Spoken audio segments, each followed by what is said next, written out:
As you may know already, 2022 has been an eventful year for Warner Brothers Discovery with the mergers of Discovery Channel, obviously, and bringing more HBO Max content and all that good stuff. And, releasing films as scheduled and so forth, delaying films if there have been any more delays and all that. So, with Black Adam recently released, and that's good, money has been fine. Critics divided on the film. But that's not why I'm here. Yes, I'm going to stay on the topic of DC comic books, but the company has announced that they promoted two new CEOs for their DC film studios, James Gunn and Peter Safran. And this is a good step for the company. They're trying to now have a new 10-year plan for the next slate of DC films, as if we haven't heard enough of 10-year plans for DC comic book films already.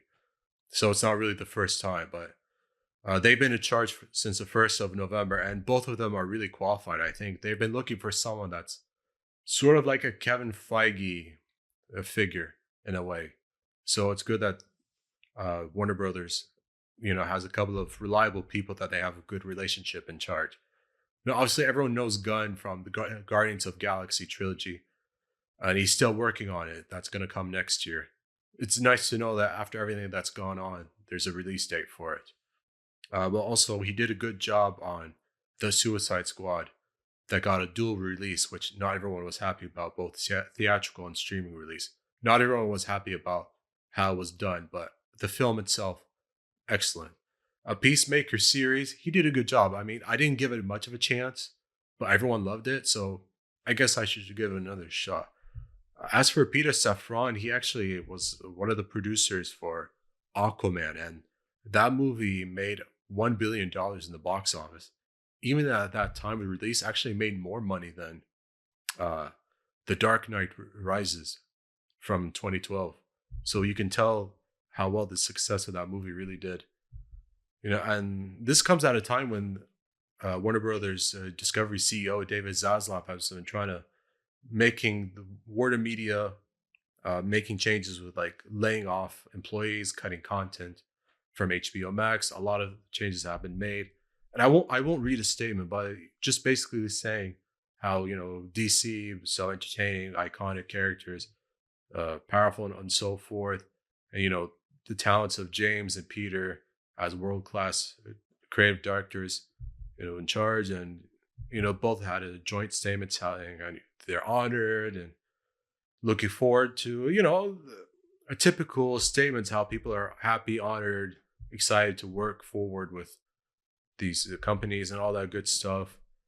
So they're just trying to find the right footing with these kinds of movies, especially with this slate of films next year with Aquaman and the Lost Kingdom, Shazam: Fury of the Gods, and the Flash movie for next year, despite the Ezra Miller controversy that seems to be ongoing, and he supposedly needs to go see counseling and therapy from his issues, and supposedly growing a cult and grooming people. It's just really disturbing stuff that he's been finding himself in. But it's so at least finding the right direction. And I think both of them are really good leads as CEOs for this. I mean, probably the best pick. I mean, at least better than Walter Hamada, who I will talk about in a moment regarding Walter Hamada. But at least it's good that they'll be working closely with Warner film bosses like DeLuca and Pamela Abdi as well. So it's good that at least the deal for now will be for 4 years, and Gunn will have creative control. He'll be executive on honing the movies, and Saffron as always a being producer. So they're both placed in positions that they've excelled at before, and they will succeed in again. The remaining question is, will more DC content really do well this time instead of just mixed results like we've seen, sort of like Birds of Prey, for example?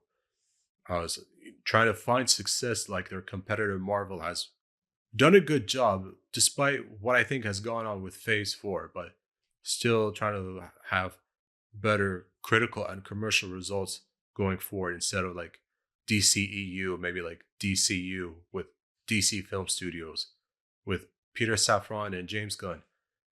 I'm excited to see how this goes. I think it'll go well. I like Guns, despite his mistakes in the past and what he said on Twitter, and he's made up for it, and he's paid the consequences for it. But that aside, this looks like a good hiring. So um, yeah, it seems like the trajectory will only go up for DC films.